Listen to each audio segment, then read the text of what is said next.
Direct approach ഉണ്ടായിട്ടുണ്ട്? ഉണ്ട്. അതിന്റെ കൺട്രോളർ ആയിരുന്നു. ഡോറിൽ ഇത് ഭയങ്കര നോക്കിങ്, ഭയങ്കര ശല്യമായി. രാത്രി വാഷ്റൂമിലെന്ന് പറഞ്ഞു. ഞാൻ അകത്ത് വന്നോട്ട് അപ്പോൾ പറഞ്ഞു അതിനെന്താ തുറക്കുകയുള്ളൂ. കുറച്ച് ദിവസം എല്ലാ ദിവസവും എന്നെ മേക്കപ്പ് ഇടിച്ച് അവിടെ ഇരുന്നു. അത് കഴിഞ്ഞിട്ട് ഞാൻ കുറേ നാൾ എനിക്ക് പടം ഉണ്ടായിരുന്നില്ല, എനിക്ക് ഷൂട്ടില്ല, പേയ്മെന്റ് ഇല്ല, ഒന്നുമില്ല. ഞാൻ 22 ദിവസം അങ്ങനെ നിന്നു. അതിന് പേയ്മെന്റ് ഒന്നും കിട്ടി തന്നില്ല. പേര് വെളിപ്പെടുത്താൻ പറ്റുമോ? അപ്പോൾ പേരെനിക്ക് വെളിപ്പെടുത്താനായിട്ട് എനിക്കിപ്പോ പ്രത്യേകിച്ച് ഭയത്തിന്റെ കാര്യമൊന്നും ഉണ്ടായിട്ടല്ല. അത് ഞാൻ ഓൾറെഡി ആൾക്കാരുടെ മുന്നിൽ നിന്നൊക്കെ നന്നായിട്ട് ഷൗട്ട് ചെയ്ത് വിട്ട കേസാണ്. കുറച്ച് വേർഡ്സ് യൂസ് ചെയ്തിട്ടുണ്ടായിരുന്നല്ലോ റോഷനെ. അതെ, ഓക്കെ. ആ ഒരൊറ്റ വേർഡ് അല്ലെങ്കിൽ ആ ഒരു പേര് യൂസ് ചെയ്തതിന്റെ ബേസിൽ തന്നെയാണ് കേസ് ഫയൽ ചെയ്തത്. കുറേയൊക്കെ എനിക്ക് തോന്നിയിട്ടുള്ള സ്ത്രീകൾ കുറേ ആവശ്യമില്ലാത്ത പ്രശ്നങ്ങൾ ഉണ്ടാക്കുന്നുണ്ട്. മ്യൂച്വലി ഒരു നല്ല റിലേഷനിൽ നിന്നിട്ട് പിന്നെ ജെൻസിനെ അല്ലെങ്കിൽ മെയിൽ പേഴ്സണെ പ്രതിയാക്കുന്നതിനോടൊരു യോജിപ്പില്ല. ചില ഫേക്ക് കേസുകൾ വരുന്നു, അത് വളരെ പബ്ലിക് ആകുന്നു, പുരുഷന്മാരെ വളരെ ടാർഗറ്റ് ചെയ്യപ്പെടുന്ന പോലെ. എൻ്റെ തന്നെ പേഴ്സണൽ ഒരു സുഹൃത്ത് ഇതുപോലെ തന്നെ അവർ തമ്മിൽ നല്ല റിലേഷൻഷിപ്പിലായിരുന്നു. പക്ഷെ കുറച്ച് നാൾ കഴിഞ്ഞപ്പോൾ വിവാഹം കഴിക്കാമെന്ന് വാഗ്ദാനം നൽകി പീഡിപ്പിച്ചു എന്ന് കേസ് കൊടുത്തു. റിലേഷൻഷിപ്പിൽ നിന്ന് മാറി പിന്നെ പീഡനം എന്ന് പറയുന്നതിനോടൊരു യോജിപ്പില്ല. ഒരു ഫസ്റ്റ് ടൈം തന്നെ നമുക്കത് കൊടുത്തൂടെ? അത് 100 തവണ കൺസെന്റോട് കൂടി കഴിഞ്ഞിട്ട് പിന്നീട് അത് പീഡനമാവും. നന്നായിട്ട് സിനിമയിൽ മുന്നോട്ട് പോയിക്കൊണ്ടിരുന്ന ഒരു സമയത്ത് അവരുടെ സിനിമകളെല്ലാം നഷ്ടപ്പെട്ട് അവർ വെറുതെ ഇരിക്കേണ്ട ഒരു അവസ്ഥയിലേക്ക് വന്ന ചിലൊരു കാരണം ആരെന്ന് അവര് വ്യക്തമായിട്ട് ചൂണ്ടിക്കാട്ടണം. ഇത്രയും എന്തായാലും ഇറങ്ങിയില്ലേ. CPM ഒപ്പോസ് ചെയ്യാൻ വേണ്ടി മാത്രമുള്ള ഒരു വ്യക്തി എന്ന് എനിക്ക് തോന്നുന്നില്ല. മനഃപൂർവ്വം കരുതിക്കൂട്ടി ഇറക്കുന്നതായിട്ട് അങ്ങനെ തോന്നുന്നു എനിക്ക്. സ്ത്രീകൾക്ക് എപ്പോഴും ഇറങ്ങി പോകാനുള്ള സ്വാതന്ത്ര്യമുണ്ട്, എന്നാൽ പുരുഷന്മാർക്കാണെങ്കിൽ അതെ അവരുടെ സ്ട്രഗിൾ കാണുന്നില്ലെന്ന് തോന്നുന്നു.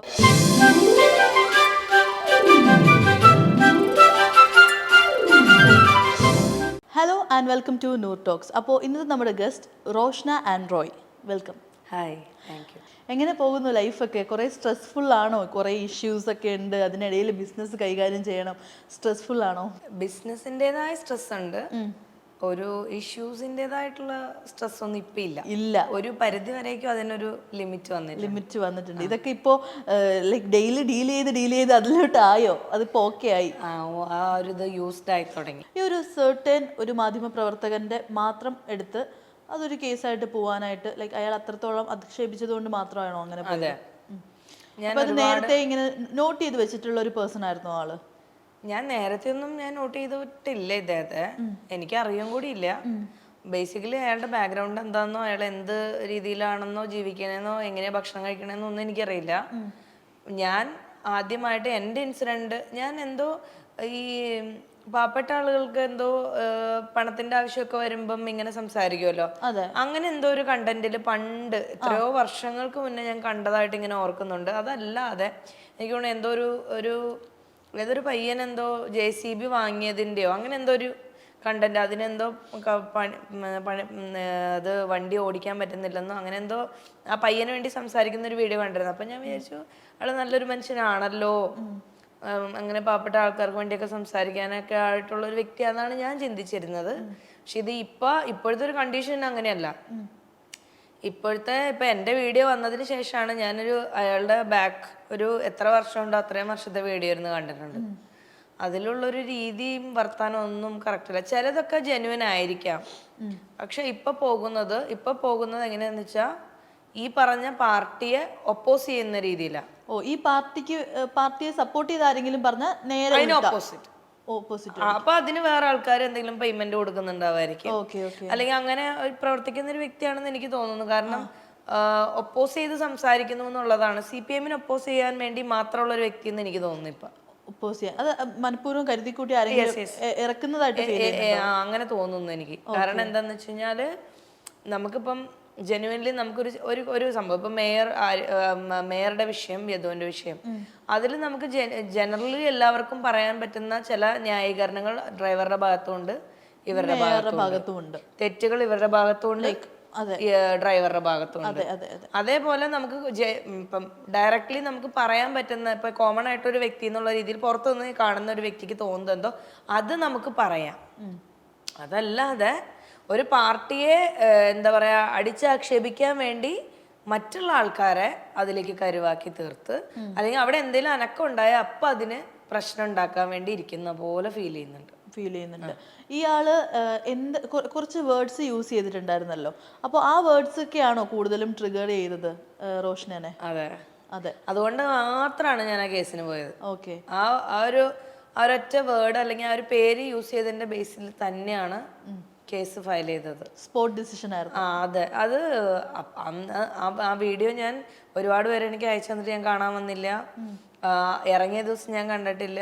അതിൻ്റെ ഒരു 1.5 അല്ലെങ്കിൽ 2 വീക്സിൻ്റെ ഒക്കെ കഴിഞ്ഞിട്ടാണ് ഞാനത് കാണുന്നത്.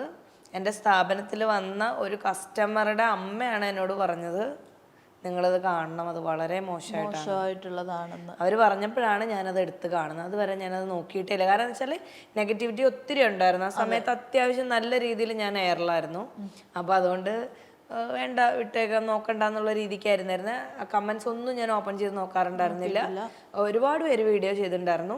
അതിൽ കുറച്ച് പേരൊക്കെ ഇപ്പോൾ അത് പലതും ഡിലീറ്റ് ചെയ്ത് പോയി, പലരും ഡിലീറ്റ് ചെയ്ത് പോയി, ക്ഷമയൊക്കെ പറഞ്ഞ് ഡിലീറ്റ് ചെയ്ത് പോയി. ചിലരുടെ അടുത്ത് പറയേണ്ടേ വന്നില്ല, അതിന് മുന്നേ അവർ പോയി പേടിച്ചിട്ടുണ്ടാവും കേസ് എന്ന് കാണുമ്പോൾ. അപ്പൊ ഈ ഒരു ക്യാമറയുടെ ഫ്രണ്ടിൽ ഇരുന്ന് റിയാക്ട് ചെയ്യുന്ന ആളുകൾ, നമ്മളൊന്ന് നമ്മളുടെ ഭാഗത്തുനിന്ന് ഒരു റിയാക്ഷൻ കൊടുത്തു കഴിഞ്ഞാൽ അവർക്ക് പേടിയുണ്ട് അല്ലേ? പേടി ഉണ്ടാവണമല്ലോ, ആരെങ്കിലും ഒക്കെ ഒരു പേടി വേണ്ടേ? അതെ, എല്ലാം എന്താ പറയാ, ഒരു പ്രശ്നം ഉണ്ടാവില്ല എന്ന് വിചാരിച്ച് അങ്ങനെ ജീവിക്കാൻ കഴിയില്ല. നമുക്ക് എല്ലാവർക്കും എന്തെങ്കിലും ഒരു പേടി വേണം. അതെ. അപ്പൊ ഈ പറയുന്ന ആള് തന്നെ ഇപ്പൊ വീണ്ടും ഇറങ്ങിയിട്ടും വീണ്ടും വീഡിയോസ് ഒക്കെ ഇടുന്നുണ്ടല്ലോ. അയാള് എനിക്ക് തോന്നുന്നു പൊതു വിഷയങ്ങളാണ് സംസാരിക്കണേന്ന് തോന്നുന്നു. സ്ത്രീകളെ പറ്റി പറയുമ്പോഴാണ് വിഷയം വരുന്നത്.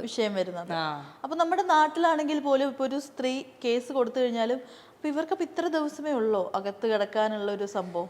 അല്ല, അദ്ദേഹത്തിന് ഹെൽത്ത് കണ്ടീഷൻസ് ഒക്കെ ബാഡ് ആണെന്നാണ് പറഞ്ഞിരിക്കുന്നത്. ഹാർട്ടിനൊക്കെ ഇഷ്യൂസ് ഉണ്ട്. ഓൾറെഡി ഇങ്ങനെ ഹെൽത്ത് ഭയങ്കര ബാഡ് ആയിട്ടുള്ള അല്ലെങ്കിൽ കിഡ്നി ഫെയിലിയർ ഒക്കെ ആണെന്നൊക്കെ അറിയുന്നത്. സോ അങ്ങനെ ഹെൽത്ത് ഇഷ്യൂസ് ഉണ്ടെങ്കിൽ ഓട്ടോമാറ്റിക്കലി അവരുടെ വൈദ്യ പരിശോധനയിൽ പോലീസുകാർ കൊണ്ടുപോകുമ്പോൾ അവരുടെ BP അല്ലെങ്കിൽ ഷുഗറൊക്കെ ഭയങ്കര ഹൈ ആയിരിക്കും. ഷുഗർ ഒന്നും നോർമൽ ആയിരിക്കില്ല. അപ്പോൾ എന്ന് വെച്ച് കഴിഞ്ഞാൽ ജഡ്ജിന് റിമാൻഡ് ചെയ്യപ്പെടുന്ന പ്രതിയെ ഒരുപാട് ടൈം കസ്റ്റഡിയിൽ വെക്കാൻ അല്ലെങ്കിൽ ജയിലിൽ അടയ്ക്കാനൊക്കെ ഉള്ള ഇതുണ്ടെന്ന് തോന്നുന്നു, എനിക്കറിയില്ല. ഹെൽത്ത് കണ്ടീഷൻസ് കാണിച്ചാണ് ബെയിൽ കൊടുത്തിരിക്കുന്നത്.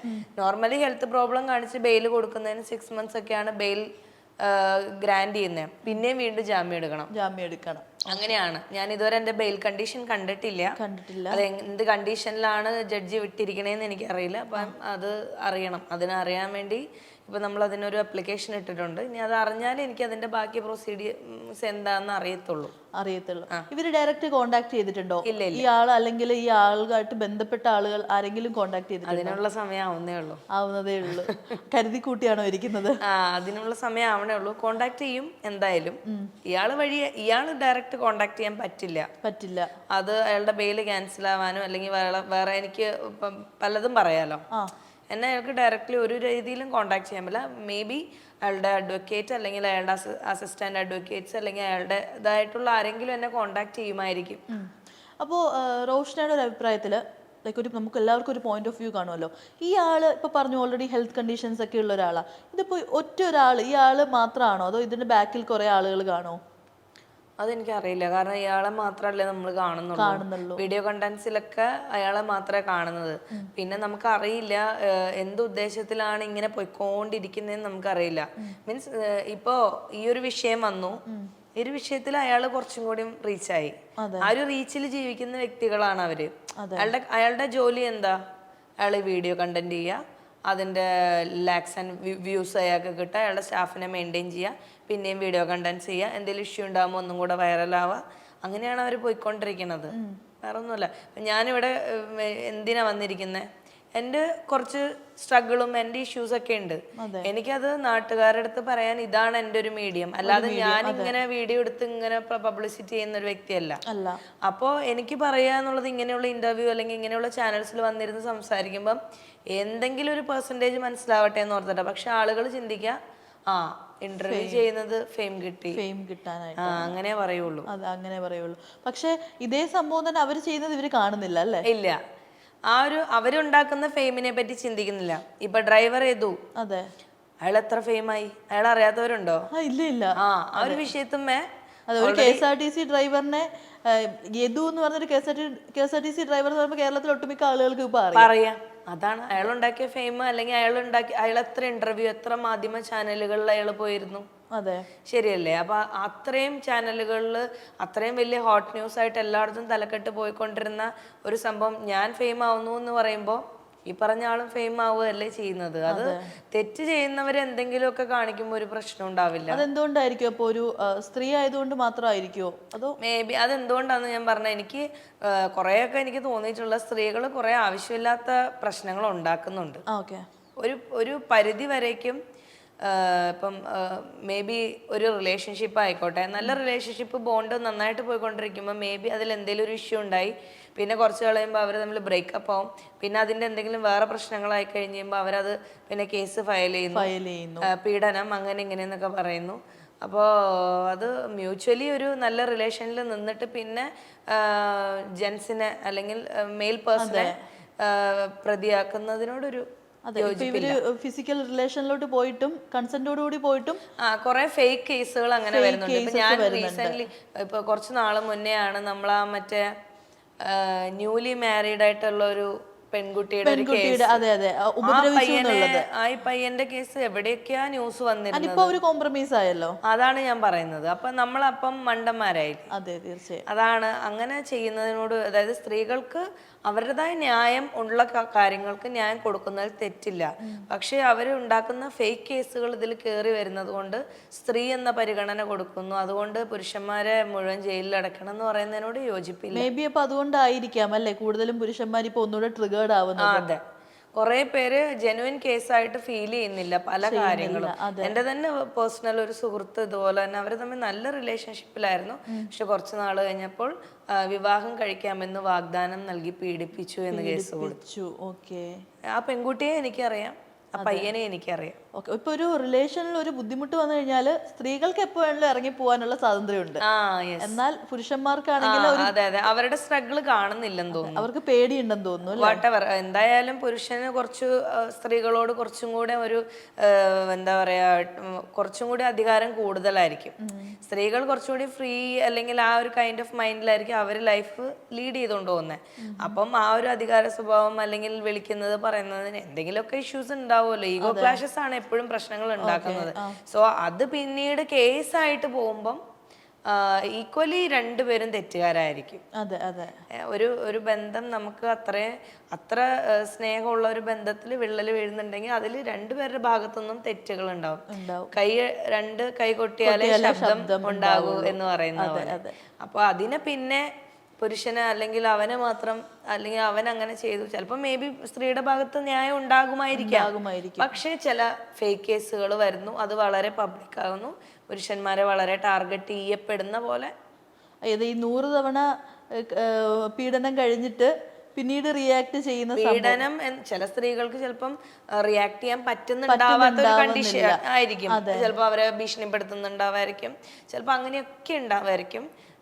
പക്ഷെ നമ്മൾ ഒരു ഫസ്റ്റ് ടൈം തന്നെ നമുക്കത് കൊടുത്തൂടെ?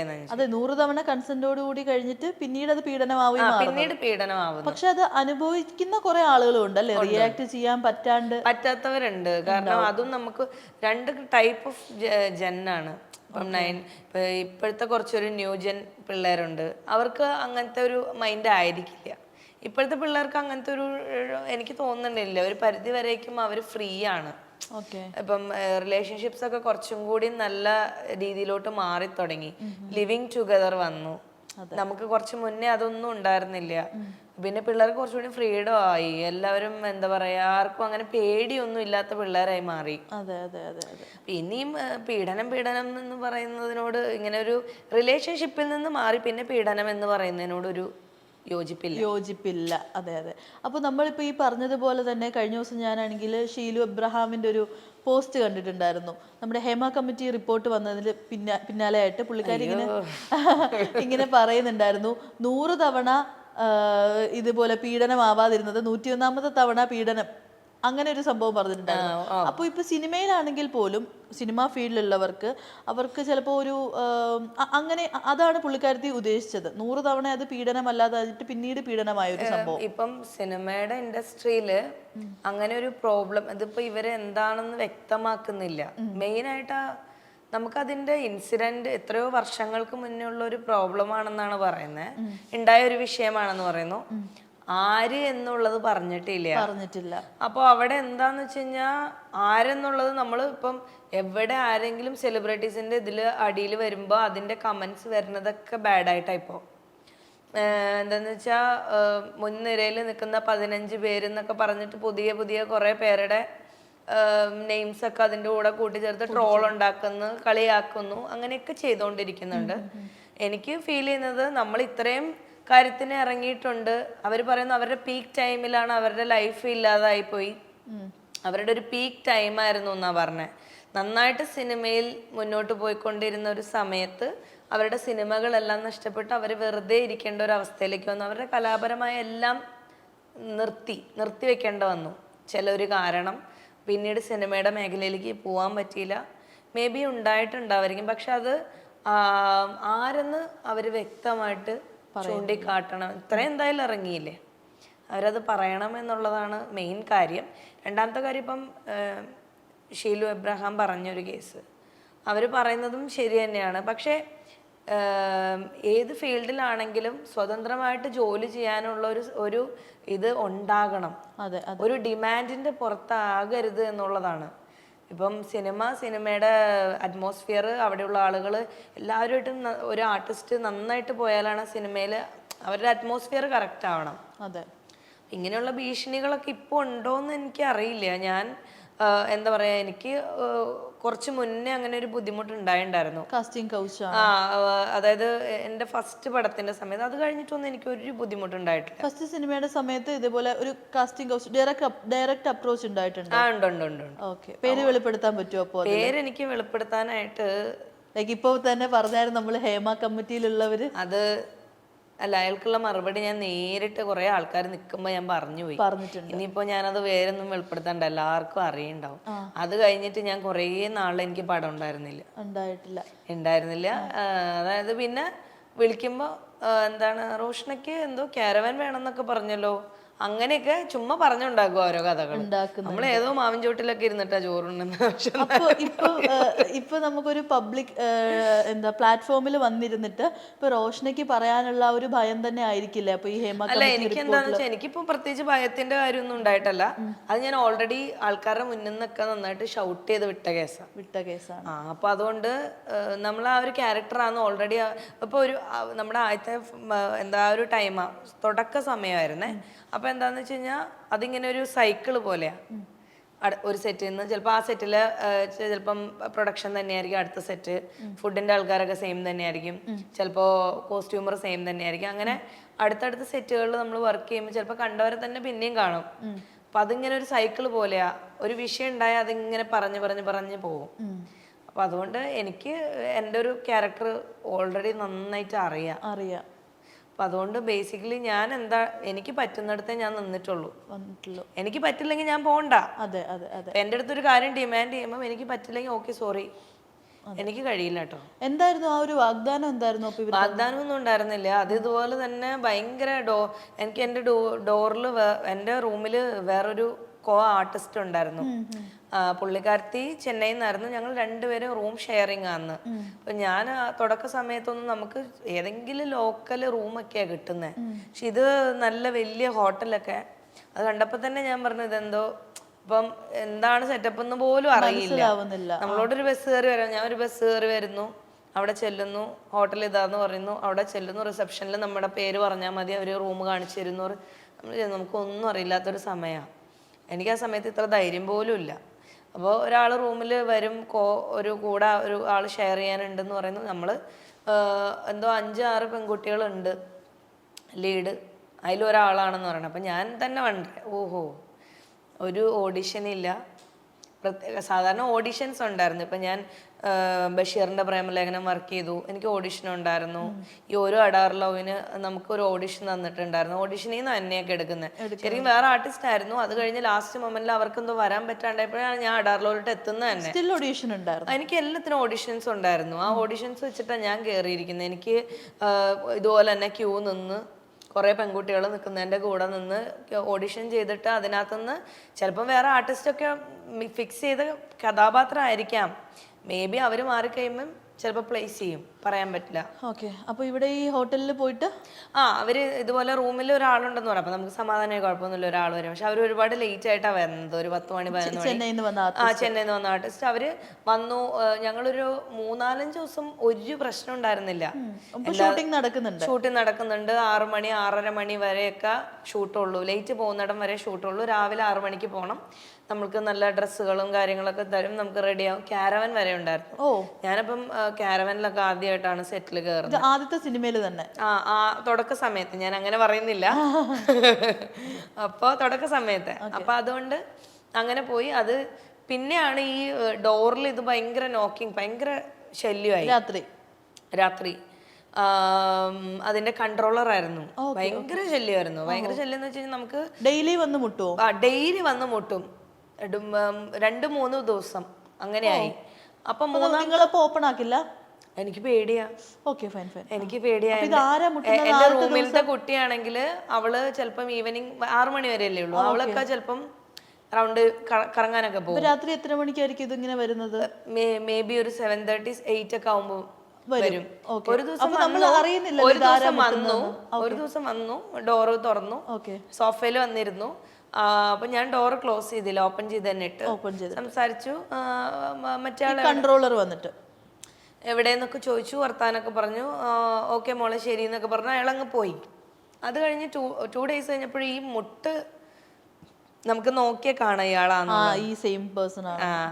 അപ്പോൾ അങ്ങനെയൊക്കെ കഴിഞ്ഞപ്പം ഒരു ദിവസം ഞാൻ പറഞ്ഞു ഞാൻ വാഷ്റൂമിലെന്ന് പറഞ്ഞു. ഞാൻ അകത്ത് വന്നോട്ട്. അപ്പൊ പറഞ്ഞു അതിനെന്താ തുറക്കുന്ന്. ഫസ്റ്റ് ഡേ വന്നപ്പോ ഇയാൾ എന്താ മാറ്റർ പറഞ്ഞു? ഒന്നും പറഞ്ഞിട്ടില്ല. ജസ്റ്റ് ഫ്രണ്ട്ലി ആയിട്ട് നിന്നു. ഇതാണ് റൂം, അങ്ങോട്ട് പോയാൽ മതി, നമുക്ക് വേറെ പ്രശ്നമൊന്നുമില്ല, അങ്ങനെയായിരുന്നു. ബട്ട് പിന്നെ നമുക്ക് ഇറിറ്റേറ്റിംഗ് ആയി മുട്ടല്. ഞാൻ വെയിറ്റ് പോവാൻ വേണ്ടി കുറേ നേരം മുട്ടിക്കഴിഞ്ഞപ്പോൾ പോയി. അത് കഴിഞ്ഞ് പിറ്റേ ദിവസം ലൊക്കേഷനിൽ ചെന്നപ്പം കുറേ ആൾക്കാർ നിൽക്കുന്നൊക്കെ ഉണ്ടായിരുന്നു. ഞാൻ കുറേ ചീത്ത പറഞ്ഞു. അതോടുകൂടി പിന്നെ എന്താ പറയുക, കുറച്ച് ദിവസം എല്ലാ ദിവസവും എന്നെ മേക്കപ്പ് ഇടിച്ച് അവിടെ ഇരുത്തും. എനിക്ക് ഷൂട്ടില്ല, വിളിക്കില്ല, ഇല്ല, എനിക്ക് ഷൂട്ടില്ല, പേയ്മെന്റ് ഇല്ല, ഒന്നുമില്ല. ഞാൻ 22 ദിവസം അങ്ങനെ നിന്നു അവിടെ. എല്ലാ ദിവസവും എനിക്ക് ഡ്രസ്സ് ഇടും, മേക്കപ്പ് ഇടും, കാരവനിലോ അല്ലെങ്കിൽ എവിടെയെങ്കിലുമൊക്കെ ഇങ്ങനെ നടക്കുക. ഷോർട്ട് ആവുമ്പോൾ വിളിക്കാന്ന് പറയും, വിളിക്കൂല.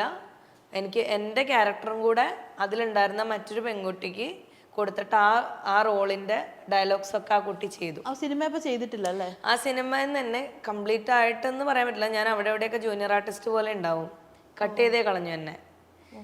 അത് കഴിഞ്ഞിട്ട് അതിന്റെ പ്രൊഡ്യൂസറെ ഞാൻ കോണ്ടാക്ട് ചെയ്തു. അതിന് പേയ്മെന്റ് ഒന്നും തന്നില്ല. അത് കഴിഞ്ഞിട്ട് ഞാൻ കോണ്ടാക്ട് ചെയ്തു പ്രൊഡ്യൂസറെ. എന്നിട്ട് ഞാൻ പറഞ്ഞു 22 ദിവസം വർക്ക് ചെയ്തതല്ലേ, എനിക്ക് എന്തെങ്കിലും തരണം, കാരണം ഞാൻ റെന്റൊക്കെ താമസിക്കുന്നതാണ്. എന്താ എനിക്കൊരു 10,000 പ്രൊഡ്യൂസർ ഡയറക്റ്റ് എനിക്ക് പൈസ ഇട്ടെന്നു. ഞാൻ അയാളോട് എൻ്റെ അവസ്ഥ പറഞ്ഞപ്പോൾ എനിക്ക് ആ പേയ്മെന്റ്, പുള്ളി ഒരു നല്ല മനുഷ്യനാന്ന് തോന്നുന്നു. ഞാൻ പറഞ്ഞു എനിക്ക് ഇങ്ങനെ ഒരു ബുദ്ധിമുട്ടുണ്ടായി, അതിന്റെ ബേസിൽ ആകെ വിഷമായി, അതുകൊണ്ട് എനിക്ക് ആ പേയ്മെന്റ് എന്തെങ്കിലും തരാം, എനിക്ക് ഇവിടെ റെന്റ് കൊടുക്കാനാന്ന് പറഞ്ഞപ്പോൾ എനിക്ക് ആ റെന്റിന് വേണ്ടി അയാൾ ഒരു 10,000.